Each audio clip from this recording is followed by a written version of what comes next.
वह वेद के तात्पर्य को समझने वाला अर्थात तत्वदर्शी संत है। 600 वर्ष पहले परमात्मा ने स्वयं तत्वदर्शी संत की भूमिका की थी। दास ने अभी सत्संग के प्रारंभ में यही बताया था कि परमात्मा ही आके सत्संग करते हैं, अन्य के पास सत्संग नहीं हो सकता। परमात्मा ही सत्संग करता है, सत्य ज्ञान वही दे सकता है। तो उन्होंने 600 वर्ष पहले अपनी सच्चिदानंद घन ब्रह्म की वाणी में कहा था, कबीर वाणी में, अक्षर पुरुष एक पेड़ है, निरंजन वाकी डारे, तीनों देवा शाखा है, भाई पाते रूप संसार। पर वो प्रणाली भी बता दिए, पत्ते भी बता दिए कौन है। जैसे जमीन से बाहर जो पोर्शन, जो भाग दिखाई देता उसको वृक्ष कहते हैं, और जमीन से तुरंत बाद जो मोटा पोर्शन है, मोटा पार्ट है उसका, ट्री का, वृक्ष का, तो उसको तना कहते हैं। तो तना तो समझ लो अक्षर पुरुष है, और उससे फिर मोटी डार निकलती है कई, एक मोटी डार समझो वो सर्वपुरुष, ये ज्योत स्वरूपी निरंजन है। और उस मोटी डार से फिर 3 शाखा हो, रजगुण ब्रह्मा, सतगुण विष्णु, तमगुण शिव जी, ये शाखा समझो, तीनों देवा शाखा है, और हम फिर आगे पात रूप में है। अब इसमें दोनों बात समझाएंगे आपके कि एक तो जड़ कौन है। अब जड़ है पूर्ण परमात्मा, जो गुप्त है, अव्यक्त है, परोक्ष है, और सारा कुछ होता है जड़ से है। पौधे को आहार जड़ से मिलता है, पौधे को आहार जड़ से मिला तो तना बड़ा हुआ, इसी से डाल फली फूली, और इसी से शाखाएं प्रफुल्लित हुई, उसी से पत्ते, और फिर टहनियों के फल लगते। अब शाखा कौन है? ब्रह्मा विष्णु महेश, इनको फल लगेंगे, फल इन्हीं के लगेंगे, क्योंकि व्यवस्था है ये वृक्ष के कि शाखाओं का फल लगेंगे। लेकिन वो फल लगेंगे कैसे? जब हम मूल की सिंचाई करेंगे, सेवा करेंगे जड़ की, और फिर उसके बाद पेड़ बनेगा, शाखाएं बड़ी होंगी, बढ़ेंगी, ये देवता बढ़ेंगे, और फिर ये फलों से लथपथ हो जाएंगे। अब आपका शास्त्र अनुकूल जो साधना होगी, उसमें आपका पूज्य तो रहेगा इष्ट परम अक्षर ब्रह्म कबीर साहिब। उसको हम इष्ट रूप में पूजा करेंगे, उसकी पूजा करेंगे, तो फिर हमारे शास्त्र अनुकूल शुभ संस्कार बनकर इन ब्रह्मा विष्णु महेश रूपी शाखाओं के पास जाएंगे, और ये न चाहते हुए इनको देने पड़ेंगे। अपने आप शाखाओं के वो फल लदपद हो जाते हैं, कितने तोड़ और खाओ। और हम क्या करते रहे? परमात्मा ने यही बताया कि तुम शास्त्र विधि त्याग का मनमाना आचरण शुरू कर दिया। आपको ये तो पता लग गया कि टहनियां फल देती हैं, कि ब्रह्मा विष्णु महेश आपको यहाँ लाभ दे रहे हैं, लेकिन ये दे कैसा रहे हैं, वो कैसे दे रहे हैं, कहां से दे रहे हैं, ये ज्ञान ना होने से आपने टहनियों की पूजा शुरू कर दी, जड़ छोड़ दी, मूल छोड़ दी, और जिस कारण से आपका भक्ति रूपी पौधा व्यर्थ हो गया।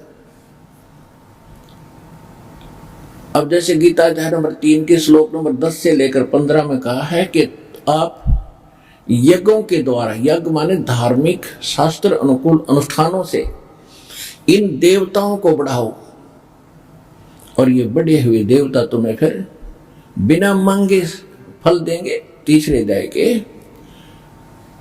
12 श्लोक में फिर कहा है कि जो इनको दिए बिना, यानी शास्त्र धर्म अनुष्ठान नहीं करते, धार्मिक अनुष्ठान भक्ति धर्म कर्म नहीं करते, तो वो तो चोर हैं परमात्मा की, वो पाप खाते। और फिर कहा है कि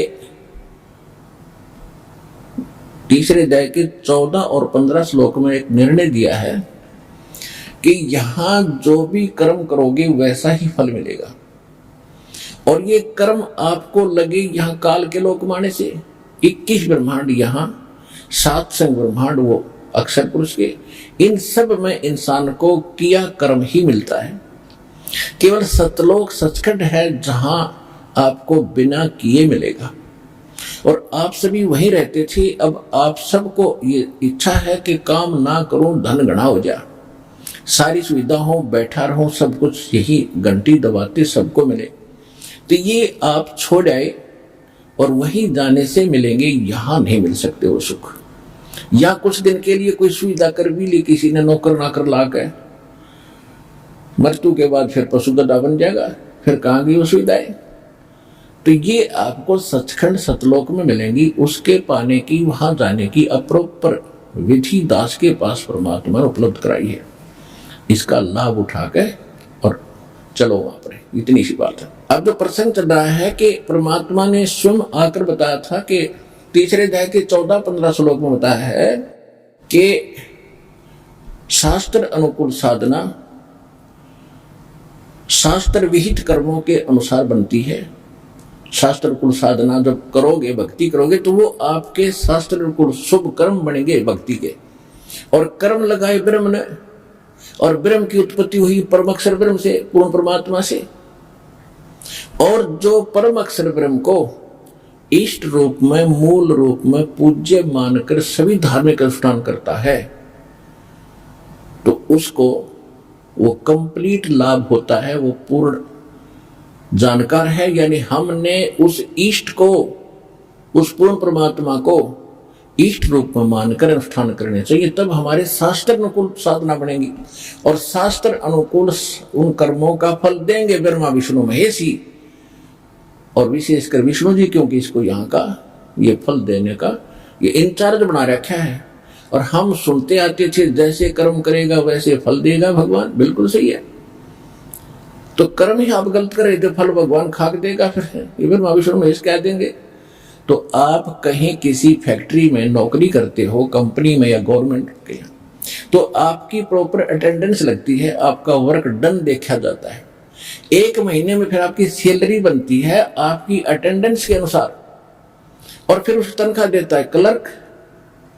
तो क्लर्क ना चौनी आपको ज्यादा दे सकता ना कम दे सकता, और वो किया अपने जहां फील्ड में काम था, फिर मिलेगा दफ्तर में।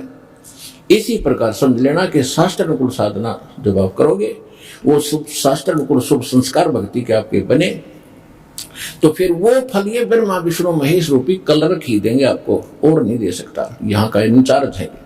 पुण्यात्माओं, हम अपने बच्चों को और स्वयं भी शिक्षा के लिए कितना तवज्जो देते हैं, कितना महत्व देते हैं।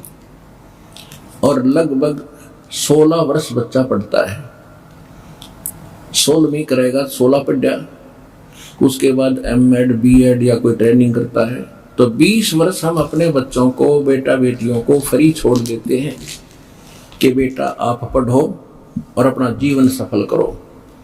तो कितना सिलेबस पढ़ते हैं, ट्यूशन भी लगाते हैं, ना जाने दिन रात लगे रहते हैं, तब जाके कोई सफलता मिलती है। और वो शिक्षा तो होगी, लेकिन उसमें भी सबको वो उपलब्धि नहीं होती। 10% ही को कोई नौकरी, कोई व्यवसाय प्राप्त होता है, अन्यथा 90% अपना वही दैनिक कार्य करते हैं, उनको लाभ भी ना हुआ। और इस अध्यात्म मार्ग की जो साधना और प्रयत्न है, मजदूरी, ये कभी विफल नहीं जाएगी। इससे आपके संस्कार भी शुभ होंगे, आपके जो कर्म में ना लिखा होगा शुभ, वो भी मालिक देगा इन शुभ कर्मों से, इस जन्म में भी स्टार्ट कर देगा। तो इसके लिए हमने नए सिरे से इतनी ही तवज्जो इस अध्यात्म मार्ग को समझने के लिए देनी पड़ेगी। इसके लिए परमात्मा ने इतनी सुविधा कर दी है कि कलम तोड़ दी, प्रोजेक्टर बनवाए, चैनल बनवाए, एक चिप बनवा दी, एक मेमोरी कार्ड छोटा सा, इसमें 10-10, 40-40 घंटे का सत्संग सुन सकते हो। जब भी संसारिक कार्य से, पढ़ाई से, जो भी आप जॉब भी कर रहे हो, कोई मजदूरी कर रहा है, तो अवश्य थोड़ा सा समय परमात्मा के ज्ञान को समझने में निकालो। हम अपने प्रत्येक कार्य के बाद बहुत से ऐसे गलत काम करते थे जिनकी कति आवश्यकता नहीं थी। ताश खेलना, किधर बैठ कर 10-5 में गप्पे मारना, किधर राजनीति की चर्चा करना, या बच्चे पढ़ाई छोड़कर के बाद जो समय मिलता है उसमें फिल्म देखते हैं, तो वो समय व्यर्थ जाता है। उस समय को परमात्मा के ज्ञान सुनने में और इस प्रमाणों को देखकर परमात्मा को जानने में अवश्य लगाए। तो इसके लिए परमात्मा ने ऐसी सुविधा दी है, आसानी से आप समझ सकते हो। क्योंकि गुरु क्या होते हैं, ये आध्यात्मिक टीचर होते हैं। और इस काल ने इसकी इतना प्रारूप बिगाड़ दिया भक्ति का, किसी ने 4 बात सीख ली, वो गुरु बन गया, अटपट खटपट करके लाखों को बर्बाद करके आप भी नरक में, साथ उन घसीट ले गया। तो अब हमने उन गुरुओं को भी पहचानना है जो भक्ति मार्ग ठीक नहीं रखते, तो वो सबसे बड़े अपने जीवन के दुश्मन और साथ में अन्य प्राणियों के भी वो शत्रु सिद्ध होंगे। वो बुरे नहीं है, उनको ज्ञान नहीं है, उनके साथ आपने बद व्यवहार नहीं करना चाहिए, लेकिन कोशिश करो समझाने की। और नहीं मानते हैं, सारा कुछ जानकर भी नहीं मानते, तो आदमी अच्छा नहीं है। उसके लिए परमात्मा ने ऑप्शन बता दी है कि जान बूझ साची तजय और करे झूठ तैने, और ताकि संगत है प्रभु सोपन में बिना दे। तो इसे नालायक के पास फिर दोबारा नहीं जाना चाहिए। आपको पता है कि सारा ज्ञान समझा दिया और गुरु बना बैठा है और अब भी नहीं मान रहा है, तो इंसान अच्छा नहीं हो। जो अच्छे इंसान मेहनत संत हैं वो समझ रहे हैं और यहाँ आकर अपना कल्याण करवा रहे हैं। और उन्होंने अपने चेलों से भी कह दिया भी मेरा मार्ग गलत था, अब वापस चलो। अब जैसे कोई जा रहा है और 10-20 को साथ ले रहा है, आगे उसको कोई मार्ग मिल जाता है कि रास्ता ठीक नहीं है, तो उसकी समझ व्यक्ति की अगर नेक है तो यूं कहेगा भाई ठीक है वापस चलो, धोखा लग गया, भूल लगी मेरे, वापस चलने में हित होगा। तो फिर भी नहीं मानता है तो आदमी अच्छा नहीं है, उसके पास संपर्क ही ना रखो, तो बैठा रहेगा अकेला, औरों को खराब तो ना करेगा फिर। तो इसलिए दास आपको ऐसा ज्ञान दे रहा है कि बूढ़े से लेकर बच्चे तक इन प्रमाणों को देखकर बहुत आसानी से समझ जाता हु इज गॉड, और क्या हमारी पवित्र सदग्रंथ हमें बताना चाहते हैं, और हमें प्राप्त क्या हुआ था उनसे, हमें ज्ञान मिला क्या था, वो कितना गलत और बेबुनियाद था, और वास्तविकता इस पर पवित्र सदग्रंथों में क्या छुपी थी। और इन्हीं सदग्रंथों का नाम लेकर ये धर्म गुरु हमें ज्ञान बताया करते थे। तो हम सत्य माना करते थे कि जो ये बता रहे हैं वो हमारे धर्म ग्रंथों में लिखा है, वो सही है। तो धर्म ग्रंथों में क्या लिखा है अब आपको पता चला। तो अब उन दंत कथा को ना स्वीकार करके अपने शास्त्रों में लिखी सच्चाई को स्वीकार करना चाहिए। इतना सा प्रयत्न, इतना सा ज्ञान है। अब देखिएगा श्रीमद् भगवद गीता अध्याय नंबर 15 के श्लोक नंबर 1 से लेकर 4 का एक सारांश है। ऊर्ध्व मूलम अधः शाखम अश्वत्थम प्राहु अवम छंदासी यस्य प्रणानी ये तम वेद स वेदवित्। ये देखिएगा, ये पवित्र सदग्रंथ श्रीमद् भगवद गीता, और ये गीता प्रेस गोरखपुर से प्रकाशित है। जयदाल गोविंद का इसके अनुवादक है। इसके अध्याय नंबर 15 का श्लोक नंबर 1 आपको दिखाते हैं। ये है पंचदशो अध्याय, 15वां अध्याय स्टार्ट हुआ। 1 नंबर मंत्र में है कि ऊर्ध्व मूलम अधः शाखम अश्वत्थम प्राहु अवम छंदासी यस्य प्रणानी ये तम वेद स वेदवित्। इसका अर्थ है कि ऊर्ध्व मूलम, ऊर्ध्व माने ऊपर को, इन्होंने गलत लिखा है। अधः माने ब्रह्मा मुख्य रूप मुख्य शाखा वाली, ये गलत अनुवाद किया। अध माने नीचे होता, देखिएगा ये दूसरी श्लोक में इसी 15वें अध्याय का, इसमें ऊर्ध्व शब्द भी है, अधः भी है। अधः 2 बार लिखा अधः, और यहां इन्होंने अनुवाद किया है अधः माने नीचे, अधः माने नीचे, अधः माने नीचे, और ऊर्ध्व माने ऊपर, अधः माने नीचे, अधः माने नीचे, बिल्कुल। तो यहां ये विचलित हो गए क्योंकि इनको श्री कृष्ण से ऊपर ज्ञान नहीं था। इनको श्री कृष्ण से ऊपर ज्ञान नहीं था, इन्होंने घुमा फिरा के और श्री कृष्ण जी को ही सर्वशक्तिमान सिद्ध करने की कुचेष्टा की, जिस कारण से अर्थों के भी अनर्थ कर दिए। अनुत्तम का अर्थ 4ठी कक्षा के बालक ने पूछ ले वो भी बता देगा, अश्रेष्ठ, घटिया। बैड का अर्थ किसी से पूछ ले, आज बच्चा समझता बैड माने बुरा, घटिया। और कोई वेद का अर्थ श्रेष्ठ लिखे हो, आप उसको कितने नंबर दोगे? 0। और ये हमारे धर्मगुरु 100 के 100 नंबर पा रहे थे ऐसे अनर्थ करके। तो इसका कारण ये था कि हम तो बालक थे ही, ये भी उसी कैटेगरी के थे जिसे हम थे, इनको ज्ञान ही नहीं था। तो परमात्मा कहते अंधे की बाँ, सच्चा सतगुरु कोई ना पूजे झूठा जगपति ऐसी। और अंधे की बाँ अंधा पकड़े ले जा रहा है, तो कैसे मार्ग बतासी, वो कैसे राह बताओगा हमारे को। तो अब दास के भी मोतियाबिंद था, पहले हम भी रामकृष्ण की पुजारी थे। अब इस तत्व ज्ञान से परमात्मा ने हमारा वो मोतियाबिंद का ऑपरेशन कर दिया मुझ दास का, और वो ऑपरेशन के करने की विधि भी दास को बता दी, बाप का कर दिया, और पूरे विश्व का कर देंगे तब आपका समझ में आएगा हु इज गॉड और क्या है सच्चाई हमारे ग्रंथों में।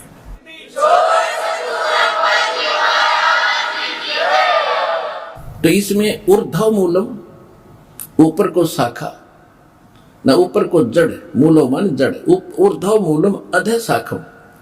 ये देखिए, अब देखिएगा चित्र संसार रूपी वृक्ष का एक, जैसा कि गीता अनुसार ये है, ये पूरा एक संसार रूपी वृक्ष है। ऊर्ध्व मूलम अधः शाखम, बस गीता ज्ञानदाता ने केवल संकेत दिया है, ऊपर को जड़ और नीचे को शाखा वाला। ये संसार रूपी पीपल का वृक्ष कहा जाता है। और जो संत इसके सभी छंद विभाग बता देगा, जड़ कौन परमात्मा है, तना कौन भगवान है, डार कौन है, शाखा कौन, पत्ते क्या है, स वेदविद, वह तत्वदर्शी संत है। परमात्मा ने 600 वर्ष पहले बताया था, अक्षर पुरुष एक पेड़ है, ये तना अक्षर पुरुष, और सरपुरुष वाकी डार, ज्योति निरंजन भी कहते हैं इसको। और तीनों देवा शाखा है भाई, पाते रूप संसार। हम तो यहां बैठे, तो यहां से मूल कौन है, ये मूल बताने के लिए दास को भेजा है। ये है कबीर परम अक्षर ब्रह्म, और ये है कबीर परमात्मा। कौन कबीर? हम सुल्तानी नानक तारे, दादू को उपदेश दिया, जात जुलाहा भेद न पाया, वो काशी महे कबीर हुआ। अनंत कोट ब्रह्मांड का एक रति नहीं भारे, सतगुरु पुरुष कबीर है ये कुल के सिरजनहारी।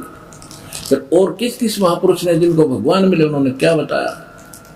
जिनमो को निज नाम दिया, सोए सतगुरु हमारे, दादू दूसरा कोई नहीं, ये कबीर सिरजनहारे। आदमी नानक साहिब जी ने क्या कहा है? तेरा एक नाम तारे संसार में, एहो आस एहो आधार। फाई सूरत मनुकी वेश, ए ठगवाड़ा ठगी देश, खरा सियाणा भोटा भारी धान का रूप रहा करता है। श्री गुरु ग्रंथ साहिब के अंदर 24 नंबर पृष्ठ पे ये महला पहला की वाणी लिखी है। महला पहला की जितनी वाणी है वो आदरणीय नानक साहिब जी की है। उसके बाद जितने भी महला के नंबर हैं वो उनके गद्दी वाले अन्य गुरुओं के हैं। जो नानक साहिब जी की जो वाणी है वह बिल्कुल सत्य और श्रेष्ठ है, क्योंकि ये इनको भगवान मिले थे बेई नदी और सचखंड लेकर गए थे, फिर इनको वापस छोड़ा था कबीर भगवान ने। इन्होंने फिर क्या कहा है? 721 पृष्ठ पर अंकित है श्री गुरु ग्रंथ साहिब के। उसमें कहा कि एक अर्ध गुप्तम, यानी उस कबीर परमात्मा को अर्जी लगा रहे हैं नानक साहिब जी। एक अर्ज गुप्तम पेश तोदर कून करतार, कून करतार यानी वचन से सृष्टि रचने वाले, शब्द से सृष्टि करतार माने सबका रचनहार। हक्का कबीर, हे सत कबीर, करीम तू, करीम माने दयालु, बेऐब परवरदिगार, निर्विकार परमात्मा। 721 पृष्ठ पे कहा है, 731 पृष्ठ पे कहा है कि अंधुला नीच जात परदेसी मेरा, खिन आवे तिल जावे, और जाकी संगत नानक रेंदा पर क्यों कर्म उड़ा पावे कि एक सेकंड में देखता हूं ये ऊपर दिखता है, दूसरे क्षण देखता हूं पृथ्वी पर एच दुल्हा बड़ा बैठा है। तो कहते हाँ ये सूरत मुल्क की वेश ए ठगवाड़ा ठगी देश, कहते भगवान है खुद। और देखो कैसे भूल भुलैया कर रहा है, किसी को पहचान में नहीं आ रहा है, ये स्वयं परमात्मा।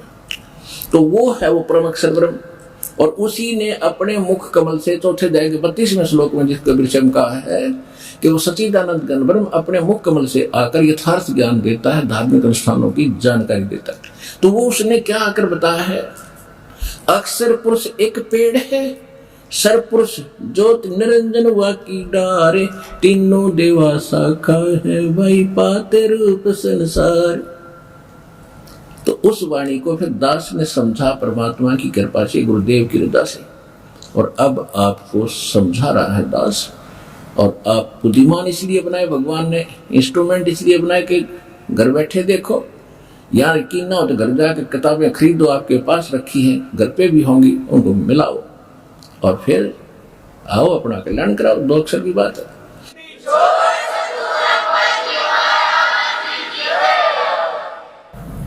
अब प्रसंग चल रहा है कि गीता अध्याय नंबर 15 के श्लोक नंबर 1 का जो सारांश जानता है कि मूल संसार रूपी वृक्ष की जड़ कौन है, गीता अध्याय नंबर 15 के श्लोक नंबर 16 में और 17 में कहा कि सरपुरुष और अक्षर पुरुष, ये 2 बताए भगवान, ये दोनों नाशवान, इनके अंतर्गत जितने प्राणी ये भी नाशवान।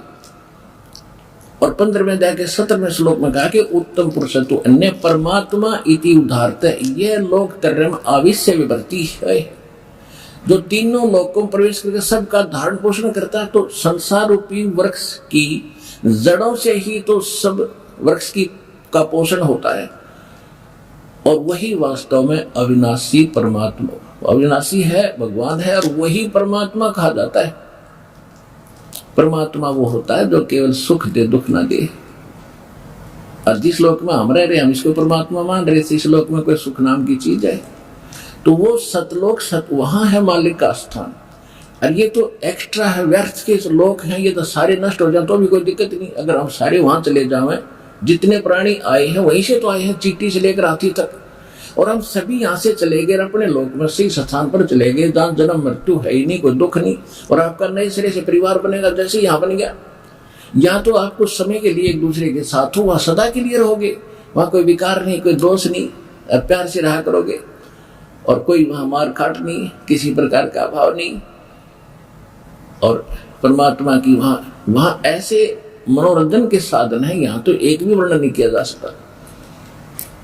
और हमारी आदत खराब है, यहाँ मनोरंजन करने के लिए हमने फिल्म बना ली, कोई गाना बना लिया, उसको सुनने लगे, और कोई ऐसी चोट लग जाए हृदय में, कोई घर में कोई हानि हो जाए, वो गाना कुछ सपने में भी कड़वा लगे, तो वहाँ हम सब कुछ सारे ठाठ होंगे। तो वहाँ चलने के लिए प्रेरित किया जाता है, वहाँ जाकर सब सुख होंगे, लेकिन वहाँ जाने से पहले शरीर को तो छोड़ना ही पड़ेगा।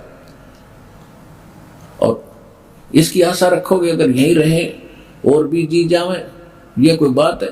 जब मालिक इच्छा करे तभी ले चलो, जब आपको पूर्ण ज्ञान हो जाएगा आप तैयार बैठ जाओगे, कह जाओ परमात्मा के चलने सतलोक में। तो ऐसा इस ज्ञान से और इस भक्ति के प्रभाव से आपके अंदर होगा। केवल ज्ञान भी नहीं टिकता, जब तक आपके अंदर भक्ति प्रवेश नहीं रहेगी, भक्ति की शक्ति नहीं बनेगी, तब तक भी आप मोक्ष नहीं प्राप्त करोगे। और उसके लिए मर्यादा में रहना अनिवार्य है। मर्यादा में नहीं रहोगे, भक्ति भी होगी, फिर ये रहेगी, फिर काल का फंसोगे। कभी ब्रह्मा बनाओगा, कभी विष्णु बनाओगा आपको, और कभी देवता बना देगा, कोई ब्रह्मलोक में रखेगा, सारी पूंजी नष्ट कराकर फिर पृथ्वी पर पटकेगा। तो इस धोखे से भी आपने बचना होगा, तभी वहां चलेगा। तो जो प्रसंग चल रहा है उसी पर आते हैं। अब ये आपने चित्र देखा, ऊर्ध्व मूलम, ये ऊपर को जड़ और नीचे को शाखा वाला एक संसार रूपी ये वृक्ष है। और छंदासी यस्य प्रणानी, ये प्रणानी माने पत्ते, इसके सारे विभाग जो हैं, ये उस गीता ज्ञान दाता ने बस 3 बात बताई है। ऊर्ध्व मूलम, नीचे को शाखा, ऊपर को जड़, और पत्ते आदि जो उसके हैं, उन विभागों को जो जानता है वो तत्वदर्शी संत है। परमात्मा ने 600 वर्ष पहले आकर वो ज्ञान दिया था अपने सच्चिदानंद ब्रह्म की वाणी में। अक्षर पुरुष एक पेड़ है जो इसे बाहर दिखाई देता है, और सरपुरुष वाकी डार, ये इतना। अक्षर पुरुष एक पेड़ है, सरपुरुष यानी ज्योति निरंजन वाकी डार, तीनों देवा शाखा है, ये पात रूप संसार। अब जो प्रसंग चल रहा है कि गीता अध्याय नंबर 3 के श्लोक 10 से लेकर 15 तक क्या निर्णायक ज्ञान है देखिएगा। ये है गीता अध्याय नंबर 3, श्रीमद् भगवद गीता अध्याय नंबर 3, और ये 10 श्लोक में इसमें क्या कहा है कि प्रजापति ब्रह्मा ने, यहां केवल प्रजापति लिखा है, ब्रह्मा ने खुद लिख लिया। ये वैसे इसका अर्थ है कि परमात्मा ने सबसे पहले वेद ज्ञान दिया था ब्रह्म को।